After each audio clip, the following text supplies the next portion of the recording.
ታዛ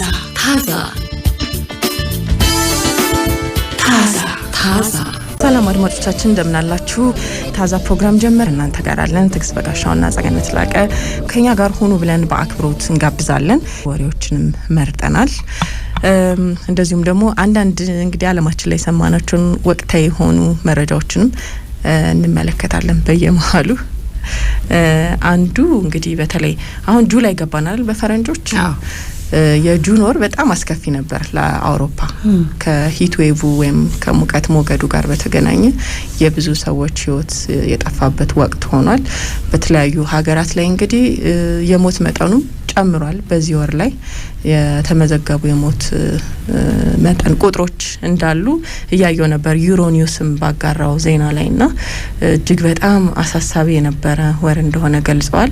ከዚህ በኋላም እንግዲህ ላለው አስከፊ የአየር ሁኔታ እንዴት መዘጋጀት ይገባናል የሚለው ላይም እየተጨነቁበት ይገኛሉ እና የአውሮፓ ላይ ምዕራብ አውሮፓ ላይ በጣም እንግዲህ የሙቀት ሞገድ መጨመር ጋር በተገናኘ ሰዎች ህይወታቸው አደጋ ላይ እንደሆነ ምንሰማበት ጊዜ ሆኗል ማለት ነው። የሙቀት መጨመሩ በጣም ከቁጥጥር ውጪ እንደወጣ የሚያሳዩ ሪፖርቶች ናቸው። በቤልጂየም የጤና ሚኒስቴር በኩል እንግዲህ የተገለጸው የሀገሪቱ የአደጋ አስተዳደር ቡድን በሚቀጥለው ሳምንት በቃ ይሄንን ሙቀት ሞገዱ ጋር በተያያዘ ያሉ ሞቶችንም ለመቀነስ ችግሮችንም ለመከላከል ዝግጁነቱን በጣም ማጠናከር አለበት የሚል መግለጫ መስጠታቸው ተመልክቷል። እንግዲህ በየሀገራቱ ቀጣዩ ጊዜ በጣም የምንዘጋጅበት ነው የበለጠ የሚለውን እንዲያስቡበት ያደረገ ነው እና የምዕራብ አውሮፓ ላይ ከ4000 በላይ ተጨማሪ ሞቶች በዚህ በጁን ወር ብቻ ባሳለፍነው ጁን ወር በፈረንጆቹ ማለት ነው እንደተመዘገበ ነው የተገለጸው። በጣም ከፍተኛ የሚባል የሙቀት ሞገድ እንደነበረ አስቀምጠዋል። ፈረንሳይ ወደ 2025 ተጨማሪ ሞቶችን በዚሁ በሰኔ ወር ብቻ አስመዝግባለች። ይህም 30% ጨምሯል ማለት ነው የሞት መጠኑን። ከዛ ውጪ ቤልጂየም 39% ጨምሯል ነው የተባለው የሞት መጠኑ። ወደ 1222 ተጨማሪ ሞቶች ተመዝግበዋል ከጁን 18 እስከ 29 ባለው ወር ማለት ነው። እና ይሄ በጣም ከፍተኛው የሞት መጠን የተመዘገበበት ወቅት እንደሆነ ልክ ኮሮና ቫይረስ ላይ ከሰማነው ሞት የበለጠም ሪከርድ የያዘ ቁጥር እንደሆነ ስጋት ውስጥም ናቸው። መሰረተ ልማቶቻቸው እንደ አዲስ መፈተሽ እንዳለባቸው ያወሩ ነበር። መሰረተ ልማት ሲባል የነዋሪዎችን የቤት አየርን የመቆጣጠር አቅም፣ ከዛ ውጪ አልባሳት ተመክረዋል። አልባሳቶቹን ግን ማግኘት ውድ ሆኗል። አልባሳቶቹ አየር መቆጣጠር የሚችሉ ናቸው። አውሮፓውያን ይሄን ጊዜ ዘና የሚሉበት ነበር። ለወትሮ ሰመር ነው ሳሳ ያሉ ልብሶችን ለብሰው ወደ ውጭ ወጥተው የሚዝናኑበት ብዙ የቫኬሽን እና የደስታ ጊዜያቸው ነው። አሁን በተቃራኒው ሆነ እና አልባሳቶች አስቀድመው ይሄንን የአየር ሁኔታ ማስጠንቀቂያ ሰምተው የገዙ ሰዎች ልዩነቱንም ሲያወሩ ተመልክቻለሁ። ለምሳሌ ቲሸርቶች፣ ጃኬቶች፣ ሱሪዎች፣ ቀሚሶች አስቀድመው ስለሚሰሩት እኛ አሁን በጣም በተዋበ በሚስማማ አየር ውስጥ ሆነን ምን ማለት ነው ይሄ የሚለው ላይገባን ይችላል። እጅግ በጣም አስከፊ ነው። ኔዘርላንድስ ብቻ እንደዚሁ ሪከርድ የሆነ የሞት ቁጥር ነው ብለዋል። ወደ 480 ተጨማሪ ሞቶች ከጁን 22 እስከ 28 እነዚህ ሞቶች ተመዝግበዋል ብለዋል። በተለይ ደግሞ ከ80 አመት እድሜና ከዛ በላይ የሆኑ በእድሜ የገፉ ሰዎች ያው ህይወታቸው እንዳለፈ ተገልጿል። ያለውን የሙቀት ሁኔታ መቋቋም አልቻሉ። አንዳንድ ጊዜ ከጤና ሁኔታ ጋርም ከእድሜ ሁኔታ ጋርም የሞት መጠኑ እየጨመረ ሊሄድ ይችላል። አላርሞች ብዙ ማስጠንቀቂያዎችን እየሰጡ ነው ለነዋሪዎች። ከቤት ውጭ ያሉ እንቅስቃሴዎች ውሃ የታጀበባቸው እንዲሆኑ ተመልክተናል። ለምሳሌ ፓሪስ ላይ ሌሎችም የአውሮፓ ከተሞችን እንዲሁ ሰዎች ሊዘናጉ ስለሚችሉ እና ትልቁ ማስጠንቀቂያ ሆኖ ያየሁት ነገር ሃይድሬሽን ታይም የሚል አላርም። ሰዎች ከርጥበት ጋር መቆየት አለብን አይደል? ከርጥበት ጋር እንዳትቆይ የሚያደርግሽ ደግሞ እንደዚህ አይነት የሙቀት ማዕበል ውስጥ ስትሆኚ ነው። ብዙ ኃይል ታባከኛለሽ እና እሱን ለመተካት ማስታወስ ያስፈልጋል ሰዎች በሚል እሱን እንዲያደርጉ። ያው እንቅስቃሴ አልባ የሆነ ነገር አለ። ሰሞኑን በነበረው ማስጠንቀቂያ መቆየት አለባቸው ቤት ውስጥ። እንደውም ያለው እኮ የሙቀት መጠን ፈረንሳይ ላይም ሲገለጽ የሞት መጠኑም ሲናገሩ ከተገለጸውን በላይ ነው። እንደውም በአግባቡ አልተነገረለትም የሚለውን ነገር ገልጸዋል። ከዛ ውጪ የፈረንሳይ መንግስት ተቃዋሚ ፖለቲከኞችም መንግስት በሰጠው ምላሽ ላይ ትችት አቅርበዋል። ነው በበቂ ሁኔታ አልተዘጋጀም፣ በዚህ ደረጃ እየጨመረ ለሚሄድ ሙቀት ያው ዜጎች እንዲጠነቀቁና አስቀድሞ ዝግጅት በማድረጉ ላይ በቂ ዝግጅት አልተደረገም በሚል ተችተዋል የሚለውንም እየተመለከተ ሰደድ እሳት ተጠባቂ ነው በሚል ማስጠንቀቂያዎችም እየወጡ ነው። ትንሽ የሙቀት መጠኑ ከፍ ሲል ብዙ ጊዜ የምንሰማው ነው። አሜሪካ፣ አውሮፓ ውስጥ አለ እንዲህ አይነት ነገር። እነ ስፔን እነ ግሪክ ጥንቃቄ እንዲያደርጉ ተነግሯቸዋል። ደግሞ እሱ ሌላ ጥፋት ይሆናል። ከባድ ነው እንግዲህ በክረምትም ጠንከር ያለ ክረምት ሲሆን ይቸገራሉ፣ ጠንከር ያለ ሙቀትም ሲሆን እንደዚሁ ይቸገራሉ። ባደገ ኢኮኖሚ ውስጥ ሁሉ በግንዛቤ ውስጥ ነው። የአጭር ጊዜ አይደለም፣ በጣም የተራዘመ የሚቆይና አደገኛ የሆነ የሙቀት መጠን መሆኑ ነው አሳሳቢ ያደረገው። ያው የአደጋ ጊዜ ዝግጁነታቸውን በጣም ማጠናከር እንዳለባቸው እየተነገረ ይገኛል። ዜጎችን ማስጠንቀቅ፣ ግንዛቤ መስጠት፣ ሌሎችም የተባሉት የጥንቃቄ እርምጃዎች እንዲወሰዱ ንቁ ሆኖ መከታተል እንደሚያስፈልግ ነው እየተነጋገሩ የሚገኙት። የሰሞኑ ማህበራዊ ትስስር ገጽ ላይ ብዙ ሰዎች ሲቀልዱ አይቻለው። በእኛም ሀገር ሶሻል ሚዲያዎች ላይ ወደው አይደለም እንግዲህ ይስጠና ይባል መቼም ለማየት የሰውን ስቃይ ሱፐርማርኬቶች ውስጥ ገብተው ኤሲ ለመግዛት የነበረው ውክቢያ መቀማማት ካለው ጥረት ጋር አቅርቦቱ ትንሽ ነው፣ ፍላጎቱ ከፍ ያለ ነው። ምክንያቱም ከ5 እና ከ6 ዓመት በኋላ ነው ከፍ ያለው ይሄኛው ነገር የመጣው። ግን በቃ የአውሮፓ ላይ የሚሰማው የሙቀት ሞገድ ከቅርብ ጊዜ ወዲህ በጣም አሳሳቢ የሆነ መጥቷል። ስለዚህ ለክረምቱ ጊዜ እንደሚዘጋጁት ሁሉ ይሄ የበጋው ወቅት ሲመጣ በጣም ከባድ ዝግጅት ማድረግ እንዳለባቸው የሚያሳይ ነው። የተሻለ አየር አካባቢ ያለባቸው ሀገራትን መጓዝ የሚለውንም ያስቡበት የሚል እንደ አዲስ እኮ የጉዞ መዳረሻዎች እያስተዋወቁ ነው ተብሏል። ምቹ የአየር ጸባይ ያላቸው ቦታዎች ለእንደዚህ አይነት የሙቀት ሞገዱ በጣም አስከፊ በሚሆንባቸው ሀገራት ላይ የረፍት ጊዜያቸውም ስለሆነ መዳረሻ ለመሆን ራሳቸውን ማስተዋወቅ አለባቸውና አዲሱ የቱሪዝም ዴስቲኔሽን እንዲያውም ጥሩ አየር አለ እኛ ጋር የረፍት ጊዜ ያሳልፉ የሚሉ ጥሪዎችን ማድረግ ነው የሚል ነበር ከዚህ በፊት። ይሄ የሙቀት ሞገዱ ያመጣው ውጤት ነው።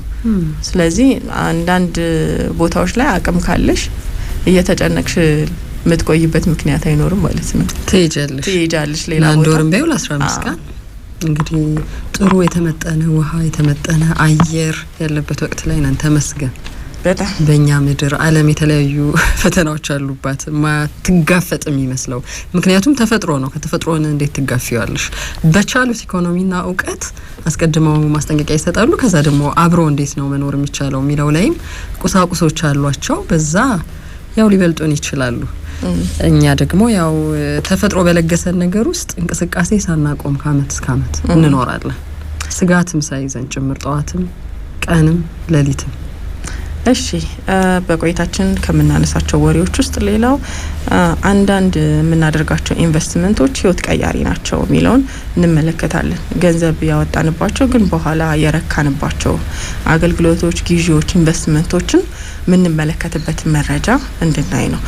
ምን ላይ በጣም ብዙ ገንዘብ አውጥቼ ምን አይነት ጥቅም አገኘው እማልጸጸትበትን እርካታ አገኘው የሚለውንም በገንዘብ አወጣጣችን ላይ እንድናስተውል ትኩረት እንድናደርግበትና እንድናስታውሰውም ጭምር ነው። የቱ ነገር ነበረ ዘላቂ ምቾትን፣ ዘላቂ እርካታን፣ አገልግሎትን ተጨማሪ ገንዘብ እንዳገኝም ምክንያት የሆነኝ በገንዘብ አወጣጤ ውስጥ የሚለውን እንድንመለከትበትም የሚያደርግ ነው። ገንዘብ ነክ ነገር ነው ያዝነው። አንቺም ገንዘብ ምን እኛ ሌሎች ሰዎች ላይ የምንፈጥራቸውን ውጥረቶች ለማየት ነው። ገንዘብ ነክ ነገር ነው። የሁላችንም አይምሮ ትኩረት ያደርግበታል። አሁን ገንዘብ ገቢ ወይም ደግሞ ይሄ የኢኮኖሚ ስታተስ የምንለው ነገር በአንድም በሌላም በፉክክር ውስጥ በንጽጽር ውስጥ እንኖራለን። ሰዎች እንዴት እየኖሩ ነው? እንዴት መልስ እየሰጡ ነው? እንዴት ላይፍ ስታይላቸውን እያስተዳደሩት ነው የሚለው ጥያቄ ይሆናል። በዙሪያችን ያሉ ሰዎች በፋይናንስ ጉዳይ እያስጨነቁን ነው ብለን እንከሳለን። ብዙ ጊዜ ግን እኛ እያስጨነቅናቸው ይሆን? እንዲታመሙ እያደረግናቸው ይሆን? ከእውነታው እንዲርቁ አድርገን ይዘናቸዋል? በገንዘብ መርሃችን ሊሆን ይችላል፣ እኛ በምንኖርበት የገንዘብ ስርዓት ውስጥ ሊሆን ይችላል፣ ኢምፐልሳችንን አጋብተንባቸው ሊሆን ይችላል። ብዙ ናቸው ነገሮቹ። እንደዛ ከሆነ እንግዲህ በመንፈሳዊውም በባህላዊውም በሞራል ይሄ ህሊና በምንለው ነገር ውስጥ ገንዘብ ኃጢአት ነው የሚባለው ትርጉም እንዲመጣ እንዲገናኝ ያደርገዋል። እንደ ኮንቴክስቱ አይደለም የምናወራው። አንዳንዴ እኔ ያለኝን የገንዘብ አቅም፣ ገቢ፣ ምርጫ፣ መርህ ሌሎች ሰዎች እንዲነቃቁበት ነው ያደረኩት ወይስ እንዲጨነቁ፣ ተስፋ እንዲያጡ፣ ፓኒክ እንዲያደርጉ ነው ያደረኳቸው የሚለው እናየዋለን። አሁን እንኳን ገኖ ወጥቶ ብዙ ሰዎች ይሄን አድራጊ ሆነዋል። እድሜ ለሶሻል ሚዲያ። እንቁልልጭ ማለት እንቁልልጭ ዘመን ነው። የእውነትም ይሁን የውሸት የተደረገው ነገር እንዴት እየኖርኩ ነው፣ እንዴት ባረግ ነው እንዲህ ሆኜ ልኖር የምችለው የሚል ምኞት ውስጥ ነን ያለ ነው። ስለ ተግባራዊነቱ ብዙ ስለ ፕሮሰሱ አናወራ። ስለዚህ እስቲ እንየው አንዳንድ ጎጂ ልምዶቻችንን፣ ጎጂ አኳኋናችንን ከጓደኞቻችን ጋር ከቤተሰብ አባላቶቻችን ጋር እንደ ማህበረሰብ አብረን ከምንኖረው ማህበረሰብ ክፍል ጋር በምን መንገድ ጎጂ የሆንን የሚለውን እናየዋለን። ጥሩ። ስለዚህ ገንዘብ ዙሪያ ነው ገንዘብ ነው ዛሬ። እሺ ገንዘባችንን ያው በተለያየ ምክንያት እናወጣለን። ገንዘብ ማውጣት አሁን ላይ በጣም ያው ጥንቃቄ የሚፈልግበት ጊዜ ነው። ያለ ምክንያት ማውጣት የሚቻልበት አይደለም ለብዙዎቻችን። ግን አወጣጣችን ላይ በጣም ደስተኛ የምንሆንበት፣ እርካታ የሚሰማን አለ፣ የምንበሳጭበትም አለ። አሁን ለዚህ ሁሉ ብር ማውጣት ነበረብኝ፣ በቃ ገንዘቤ ዝም ብሎ ነው የቀለጠው፣ ዝም ብሎ ነው የከሰረው የምንልባቸው አጋጣሚዎች ይኖራሉ። አንዳንድ ሰዎች በቃ ህይወት ቀያሪ ለሆነ ነገር፣ ላስደሰተኝ፣ ለረካውበት፣ ላጣጣምኩት ነገር ነው ገንዘቤን ያወጣሁት ብለው ገንዘቡን ካወጡት በኋላና በተለይ ደግሞ ኤክስፔሪየንሱን ካገኙት ካጣጣሙት በኋላ የሚገባቸው ሰዎች አሉ። መጀመሪያ ላይ ይሄ ሁሉ ገንዘብ መውጣቱ በጣም ውድና ብዙ ገንዘብ ነው ብለው አስበውት በኋላ ላይ ደግሞ እርካታ ያገኙበት ኤክስፔሪየንስ ሊሆን ይችላል። እና ሰዎች ምን ላይ አውጥተው ነው ደስተኛ የሆኑት፣ ማጣጣም የቻሉት፣ ያልተጸጸቱት የሚለውን ያጋሯቸውን ኢንተርኔት ላይ በተለይ ያጋሯቸውን ተመልክቻለሁ። እና አንድ ጓደኛዬ ይላል አንዱ ያጋራው ሰው ፕሮፌሽናል ሬዲት ላይ ኮራ ላይ ይጋራሉ እንደዚህ አይነት አስተያየቶች ሰዎች ከየትኛውም የዓለም ክፍል ሆነው በሚጠየቋቸው ጥያቄዎች ዙሪያ ምላሽ እንዲሰጡ ነው፣ ምን በተለያዩ ርዕሰ ጉዳዮች ላይ ማለት ነው። እና እዛ ላይ ያዩዋቸው መረጃዎች ናቸው። እና አንድ ጓደኛዬ ፕሮፌሽናል የማብሰል ኮርስ ለመማር ብዙ ገንዘብ ከፈለ ይላል። መጀመሪያ ላይ የተወሰኑ ሰዎች በጣም ውድ ነው አሉት። ሆኖም ግን ኮርሱን ከጨረሰ በኋላ በጣም ጠቃሚ ክህሎት አገኘበት። ከዛ አነስተኛ ኬተሪንግ ቢዝነስ ጀመረ፣ ተጨማሪ ገንዘብ አስገኘለት ነው።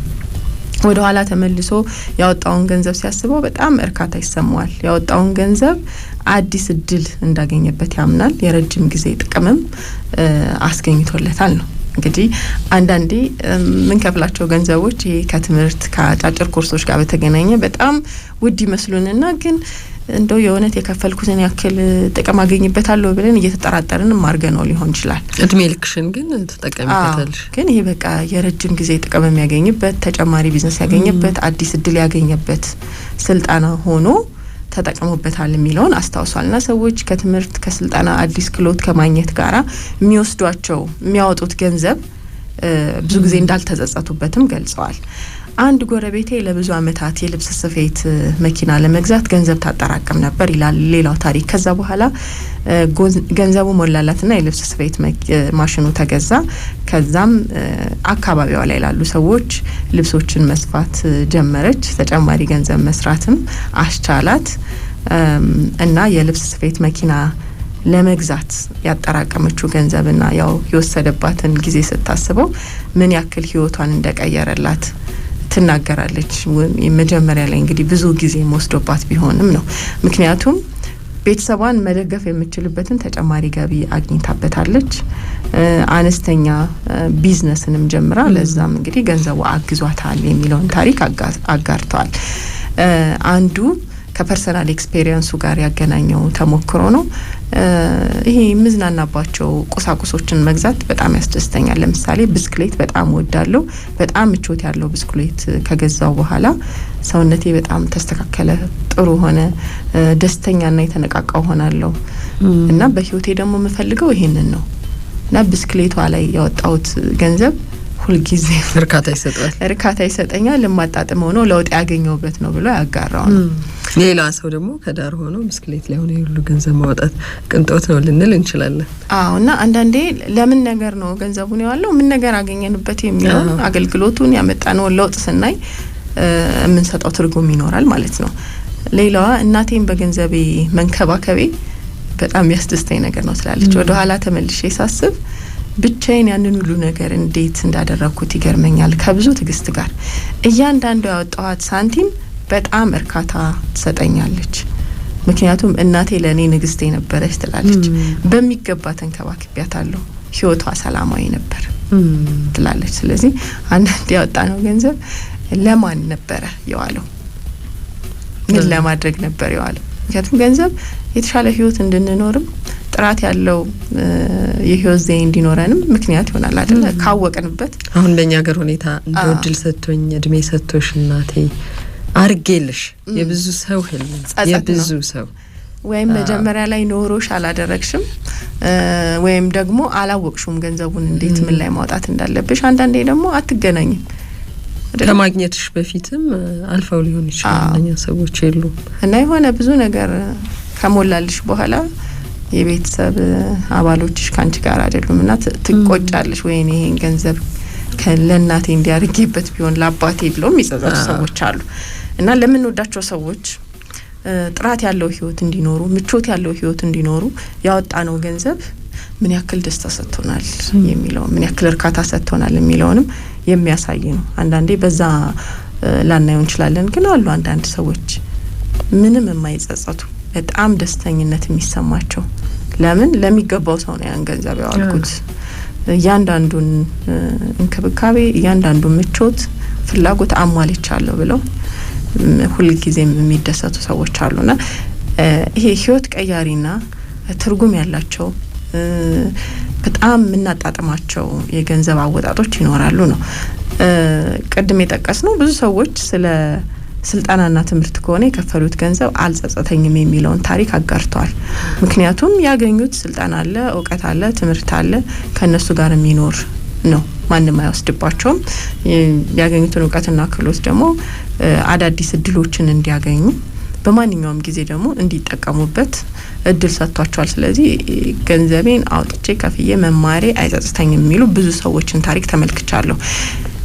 ሌላ ለስራቸው አጋዥ የሆኑ ስራ ማቅለል የሚችሉ እቃዎችን በመግዛታቸው የተደሰቱ ብዙ ሰዎች ታሪካቸውን አጋርተዋል። እንደየስራችን አይነት ማለት ነው። ምንድነው በጣም የሚያስፈልገን? ለምሳሌ ላፕቶፕ በጣም የሚያስፈልግሽ ሆኖ ግን ባሮጌ ላፕቶፕ እየሰራሽ ሁሌ የምትበሳጪ ከሆነ ስራሽ ይንቀራፈፋል፣ አንቺም ስሜትሽ ጥሩ አይሆንም፣ ምቾት የለሽም። ስለዚህ ትፈልጊዋለሽ አዲስ ላፕቶፕ ወይም ደግሞ በጣም በቃ የቅርብ ጊዜ ብዙ አገልግሎቶችን መስጠት የሚችል እንደዛ አይነት እቃ ልትፈልጊ ትችላለሽ።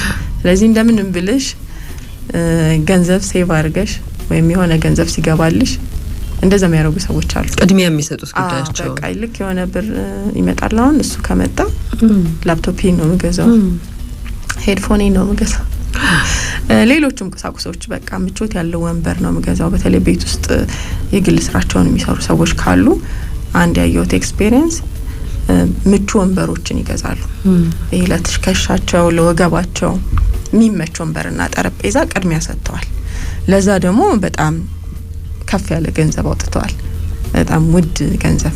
በተለይ የቁሳቁሶች አንዳንድ ቁሳቁሶች ምቾትና ዘላቂነት ከጥራታቸው ጋር ይገናኛል። ወንበሮች አይደል፣ ፍራሾች በደንብ ረጅም ጊዜ ተጠቅመበት ነው አብሮ ይሄዳል። እንደገና ከስሜትሽ ጋር ቀጥተኛ ግንኙነት አለው። ሁሌ አልጋ ላይ ስትወጪ እየተነጫነጭ እየተራገምሽ እንዲሆን ምክንያት የሆኑ ፍራሾች አሉ። መቼ ነው መቀየረው የሚለውንም እርግጠኛ አትሆኝ። ሌላ ይሄ ኤክስፒሪየንሶች ላይ ነው ያሳለፍናቸው ጊዜዎች ተሞክሮች ላይ እነዛ ላይ የወጣው ገንዘብ ሁሌም ማልጸጸትበትና ምደሰትበት ባሰብኩት ቁጥር ወደ ኋላ ተመልሼ ጥሩ ትዝታ ይፈጠረልኝ ነው የሚሉ ሰዎች አሉ። ኤክስፒሪየንሶች ለምሳሌ አሁን ከቤተሰባቸው ጋር ከጓደኞቻቸው ጋር በጣም ምርጡን ጊዜ አስደሳቹን ጊዜ ያሳለፉበትን አጋጣሚ ሊሆን ይችላል። ሰዎች ለምሳሌ ቤተሰብ የሽርሽር ጉዞ፣ የሙዚቃ ድግስ፣ ኮንሰርቶች፣ ልዩ በዓላት ለምሳሌ ልደቶች ሊሆኑ ይችላሉ፣ የጋብቻ ክብረ በዓላት ሊሆኑ ይችላሉ። ብቻ ትዝታን የሚፈጥሩ በዓላቶች አሉንኛ አመት በዓልን ጨምሮ ማለት ነው። እዛ ላይ ገንዘብ አውጥተው ከቤተሰባቸው ጋር ጥሩ ጊዜ አሳልፈዋል፣ ጥሩ ትዝታ ፈጥረውበታል። ስለዚህ ያኔ እዚህ ላይ ገንዘብ አውጥቼ በቃ ቤተሰቦቼን ሰብስቤ ያሳለፍኩትን ጊዜ አረሳው የሚሉ ሰዎች አሉ። የቤት ማሻሻያዎች ላይ በጣም ብዙ ሰዎች ተደስተዋል ባወጡት ገንዘብ። ለምሳሌ ቤትሽ ውስጥ መጠገን ያለባቸው ቦታዎች ይኖራሉ። ሁሌ የምትበሳጭባቸው የምትናደጅባቸው እንጂ ልብሽም አያርፍም። እነሱን ፊክስ ሳታደርጊ ሌላው ህይወት ቀጠለ። የሚያንጠባጥብ ቦታ ሊሆን ይችላል፣ ውሃ የሚያንጠባጥብ ጣራን ጨምሮ ሌሎችም የእቃ ማስቀመጫ መደርደሪያ ቦታዎች ሊሆኑ ይችላሉ። መስኮቶች አካባቢ ያየሻቸው ችግሮች ሊሆኑ ይችላሉ። የምትቀመጭበት ሶፋ ሊሆን ይችላል፣ ወንበር ሊሆን ይችላል፣ ጠረጴዛ ሊሆን ይችላል። እነዚህ ነገሮችን በቃ ማሻሻል አለብኝ ብለው የተሻለ ጥራት ያለው እቃ ገዝተው ከቀየሩ ቤታቸውን ካሻሻሉ በኋላ እንኳንም ገንዘቤን አወጣሁ እና በጣም ደስተኛ ነኝ የሚሉ ሰዎች አሉ። ስለዚህ የቤት ማሻሻያዎች አሁን እኛ ሀገር ላይ የተለመደ ነው። ጣራ ይጠገናል ክረምት ሊመጣ ሲል። ጣራውን አንስቶ መጠገን ይሻላል ወይስ መለጣጠፍ ይሻላል የሚለው ያው እንደ አቅማችን ነው እኮ። እንዳለ አንስቶ በአዲስ የሚተካ አለ። የሚያበሳጭ የኮርኒስ አይደል? አሁን እንደውም ብዙ ዘመናዊ የሆኑ አሰራሮች መጥተዋል። ይቆይና ባየሽ ቁጥር ቤቱ እንዲያስጣላሽ ያደርግሻል። እና አሁን ኮርኒሶች በጣም በልዩ ሁኔታ ከውበት ጋር እየተቀየሩ ይገኛሉና ቤቱ ሲቀየር ታያዋለሽ። ለዚህ ነው ገንዘቤን ያወጣሁትና ደስተኛ ነኝ የሚሉ ሰዎች አሉ። እንደ ፍላጎታችን እንደ ምርጫችን ቅድሚያ እንደምንሰጣቸው ነገሮች ገንዘብ አወጣጣችን የሚሰጠን እርካታ አለ፣ ማንጸጸትበት ይሆናል ማለት ነውና የፈጸምነው ግዢ የከፈልነው ገንዘብ የኛን እሴት ምን ያክል ያሟላል የሚለውንም እናይበታለን። ከዛ ውጪ ምቾቱን አገልግሎቱን በጊዜ ሂደት እያየነው ስንመጣ የበለጠ እንወደዋለን ማለት ነው። ያወጣነው ገንዘብ በቃ ይገባዋል እናላለን። ገንዘብን በማውጣት ከመጸጸት ይልቅ ያወጣውት ወጪ ትክክል ነው የሚለውን እንድናምንበት ያደርጋል ነው። ስለዚህ እንደዚህ አይነት ልምዶችን ያካፈሉ ሰዎች ባወጡት ወጪ በጣም ደስተኞች መሆናቸውን ተናግረዋል። ከዚህ አንወጣም ብዙዎቻችን። ከዚህ በፊትም ያነሳናቸው አሉ አንዳንድ ያው ጸጸቶች ስላሉ ከወጪ ጋር በተገናኘ ለምን ይሄንን ገንዘብ ከፈልኩኝ እንላለን። ይሄን ገንዘብ ምን ላይ ነበር መዋል ያለብኝ፣ ምን ላይ ባውለው የበለጠ ደሰት ነበር የሚለውን ደግሞ ማሰብ ያስፈልጋል። ፕላን ማድረግ የሆነ ግዢ ፈጽመሽ ሁሌ የምትበሳጭ የምትናደጂ ከሆነ ምን ላይ ብታዊው ነበር የበለጠ እርካታ የሚሰማሽ፣ ተጨማሪ ነገር የምታገኝበት ተጨማሪ ድሎች፣ ህይወት ቀያሪ ነገሮች የምታገኝበት ምን ላይ ስታዊው ነው የሚለውን ማየት ያስፈልጋል። አንዳንድ ገንዘብ ድንገት ዱብዳ ሆኖ እጅ ላይ አይመጣም። ለብዙ ሰዎች ጥቂት ሰዎች ናቸው በዱብዳ እንደው በሎተሪ በሆነ ስጦታ እጃቸው ላይ የሚያገኙት እንጂ የምታውቂው ሂደት ነው። ገንዘብ ወሩ መጨረሻ አመቱ መጨረሻ የሆነ ትርፍ ክፍፍል ሊሆን ይችላል፣ የሆነ ሀብት ንብረት ሸጪ ልትይልሽ ደሞዝ ሊሆን ይችላል፣ ከሰዎች ጋር የምትጋሪው ቢዝነስ ክፍያ ሊሆን ይችላል።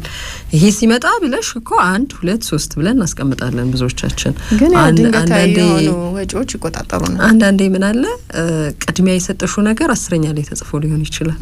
አንደኛ ላይ ወስነሽ ያመጣሽው ነገር ያናድሻል ስታየው ቤትሽ ውስጥ የሆኑ ቅድም ያልሻቸው ደግሞ ታሪክ የሆኑ ታሪኩን እንኳን ማትረሽላቸው የሄድሽበት መንገድ ቤት ውስጥ ያለውን ፍሪጅ ስገዛ ብለን ሊሆን ይችላል አለ የምታውቂው ታሪክ ምን ነገር እንትተሽ እዛ ላይ ኢንቨስት እንዳደረግሽ ታውቂያለሽ። ከዛ ሁሉ ጊዜ ስታዩ የሚሰጥሽ ትርጉም አለ።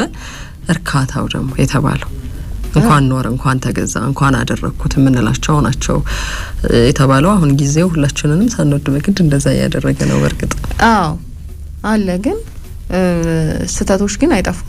ሁሌ ስህተቶች ጸጸቶች አሉብን። ለምንድን ነው ይሄን ገንዘብ ያወጣሁት? ግን ይሄንን መክፈል ነበረብኝ፣ ይሄን መግዛት ነበረብኝ። ተጽዕኖች ናቸው እኮ አንዳንዴ የሆነ ሰው ላይ ያየሹ ነገር ሊሆን ይችላል፣ ወይም ደግሞ የተለያዩ ጫናዎች ይኖራሉ ገንዘቡን እዛ ላይ እንድታወጪ የሚያደርጉ። ስለዚህ ጸጸት ይኖርብናል። የያዘው ገንዘብ ሄዶ ይመለስ ቢባል ደስ ብሎ ሊልሽ ይችላል። ከዛ ደግሞ ይሄ ድንገታዊ የሚባሉ ገንዘቦችን ቦነስ ሊሆን ይችላል። አንዳንዴ ድንገት የሆነ ስራ ሰርተሽ የሚመጣልሽ ገንዘብ ሊሆን ይችላል ከመደበኛ ገቢሽ ውጪ ማለት ነው። ሎተሪም ሊደርስ ይችላል። እሱ ከደረሰሽ ያቀደው የበለጠ ይኖርበታል። አሁን ምን ያስፈልገኛል ብለሽ አይምሮሽን ዝግጁ ካላደረግሽው ምንድነው በጣም ኢምፖርታንት ገንዘብ መጥቶ እኔ እንዳጣጥመው እንድጠቀምበት እንድገለገልበት የሚያደርገኝ ነገር ምንድነው ቅድሚያ የምሰጠው የሚለው አይምሮአችን ለዛ ዝግጁ ካልሆነ ይሄ ኢምፐልስ ባይንግ የሚባለው አለ አይደል ዝም ብለን በስሜት ተገፍተን የምንፈጽማቸው ግዢዎች ስጦታዎች ይበዛሉ። እንደውም በቃ ለከሌም የሆነ ብር ትሰጥራለሽ እዛ ጋርም የሆነ ስጦታ ስጪልሻል እርካታ አለው እሱን ማድረግ። ግን አንዳንዴ ስጦታም ቢሆን ለማን የሚለው ማሰብ ጥሩ ነው። እንዳይጸጽትሽ እኮ ማን ነው የሚገባው ነበረ ትላንት ገንዘብ እጄ ላይ እንላለን እኮ ሁላችንም። ብዙ ሰዎች ትላንትን ሲያወሩ ነበራቸው አቅም ነበር የት ሄደ ለምን እንዴት የሚለው እኮ ነው ቁጭ ብለን እንድናስብ የሚያደርገን። አሁን ላፕቶፕ ብዙ ጊዜ 3-4 ቤት ውስጥ ያላቸው ሰዎችና ቅድም ያልሹ ጥሩ ግሮ ሴቭ አድርጎ አቅዶ ህይወቴን ማሻሽልበት ስራዬን የሚያስተካክልልኝ ላፕቶፕ ብሎ የገዛ ሰው እኩል አይደለም ስሜቱ። እንደ ነገሩ ልንጣጥለው እንችላለን። ቤት ውስጥ ያሉ አይደል 2-3 ነገሮች ደራርበን ገዝተን ማን ተጠቀምበት ተገዝቶም ምንም አትጠቀሚበት ሲሻሻልም ህይወትሽ አላየሽም። በቃ ገበያው አዲስ ነገር ይዞ መጥቷል ስለተባለ መግዛት አቅም ስላለሽ ነው የገዛሻቸው እነኛ እቃዎች። ስልክ ቤት ውስጥ 3-4 ቀፎች ያሏቸው ሰዎች አሉ። እሱን ደግሞ ቆጥበው ያቀዱ ያሉ መንገድ ላይ ያሉ ሰዎች ደግሞ አሉ። እሱ አያገናኘውም ማለት አንዳንድ ሰዎች ጋር ብዙ የተትረፈረፉ ነገሮች አሉ። አንዳንድ ሰዎች ደግሞ እጥረት ይሆናል አይደል በጣም አጥብቀው የሚፈልጓቸው ነገሮች ይኖራሉ። ይሄ ህይወት ላይ ያለ ጉዳይ ነው። ግን ሁሌ ግን አይምሮሽን ዝግጁ አድርጎ መጠበቅ እና ይሄ በገንዘብ ማገኘው ገንዘብ ምንድነው ማደርግበት የምታደርጊው ደግሞ ምንድነው የሚሰጥሽ ጥቅም ምን ነገር ነው የሚያሻሽልልሽ ምንድነው የሚለውጥልሽ የሚለውን አስበው የሚቀመጡ ሰዎች በደንብ ህይወታቸውን የሚቀይር ነገር ያደርጋሉ። ለምን ደግሞ አለ ስናስብ የምናገኘው ህይወት ውስጥ ነገር ከነገ ወዲያ እርካታ የሚሰጥ ነገር መግዛት እንድንችል መግዛት ብቻ ሳይሆን አገልግሎት ማግኘት ሊሆን ይችላል የተባለው ጥሩ ልምድ ማግኘት ሊሆን ይችላል። ለምሳሌ ከእናት ከአባቴ ጋር ከወንድሞቼ ጋር ጥሩ ጊዜ አሳልፌ እኮ አላቅም እያልን እንቆጭ የለ ለምን ብለሽ ስትይ አልሞላልሽም አላቀድሽም ወይ ለዛም ይሁን ትርፍ ነገር የለኝም ያለ እኮ ሰው ሊሆን ይችላል። በግዢው ሂደት ውስጥ ግን ለአንድ አመት ወይም ለ2 አመት በተከታታይ የማያስፈልግ ነገር ላይ ኢንቨስት አድርገሻል። ከሷ ሰብስቦ እንደ ልብስ ማሽን እንደገዛችሁ ሴትዮ አድርጎ ለሁሉም ፋሚሊ ሁልጊዜ የሚታወስ የሆነ ልምድ ገዛበታል። የሆነ ቦታ እንገኛለን የሆነ ቦታ ጥሩ ጊዜ እናሳልፋለን ብለው ያደረጉ ሰዎች አሉ። ኢኮኖሚያቸው ግን ትልቅ ያልሆኑ ሰዎች አርገው ግን አሳይተውናል። በጣም ህይወት ቀያሪ ነገር ማድረግ ችለዋል በገንዘባቸው። ምናልባት ይሄን ያክል ለውጥ ያመጣል ብለው ባላሰቡት ነገር ሊሆን ይችላል ድንገት ህይወታቸውን ይቀየራላቸው የወሰኑት ውሳኔ። ያው የገንዘብ ውሳኔዎቻችንና አወጣጣችን የሚያሳየው ነገር አለ ኑሯችን ላይ። ለኑሮም ከፍታም ዝቅታም ብዙ ሰዎችን የፈተነም የብዙ ሰዎች ህይወትንም የቀየረ ነው። ከአይምሮአችንም አይጠፋም እኮ በቃ እለት በኋላ የምናነሳው ጉዳይ ላይ ሌሎች ሰዎች ምን እያደረጉ ነው እኔ ጋር ምን አለ የሚለው እንድናስብ የሚያደርገን ስለ ህይወት ትርጉም ሁሉ የትኛው ነገር ላይ ነው ትርጉም የበለጠ ማገኘው የቱ ነገር ላይ ነው ደግሞ ስህተት እየሰራው ያለሁት ሌሎች ሰዎች ምን እያደረጉ ነው እኔ ምን እያደረኩ ነው የሚለው እንድንጠይቅ የሚያደርገን ትልቅ ጉዳይ የሆነ ነው። ገንዘብ የገንዘብ መጠንን አይደለም እናወራው ገንዘብ በሚለው ኮንሰፕት ውስጥ ነው ባለሽ ነገር መጠን አትለይም። አንዳንድ ጊዜ ቅድም እንደተባለው ነው ለሆነ ሰው 100,000 ብር ለታዊ ገቢ ነው ለሆነ ሰው ደግሞ 100,000 ብር እድሜ ልኮ ገቢ ሊሆን ይችላል። ምንም ልታደርጊው አትችይ እና ፕራዮሪቲያችንም ይለያያል። ቅድሚያ የምንሰጠው ነገር እንዳለን ገቢ ሊለያይ ይችላል። ግን በዛ ሁሉ ነገር ውስጥ አንቺ ምን ያክል ተደስተሽበታል ረክተሽበታል ያወጣሽውን ገንዘብ እና ጥቅም አግኝተሽበታል የሚለውን እንድትለኪበት የሚያሳዩ ታሪኮች ናቸው። እሺ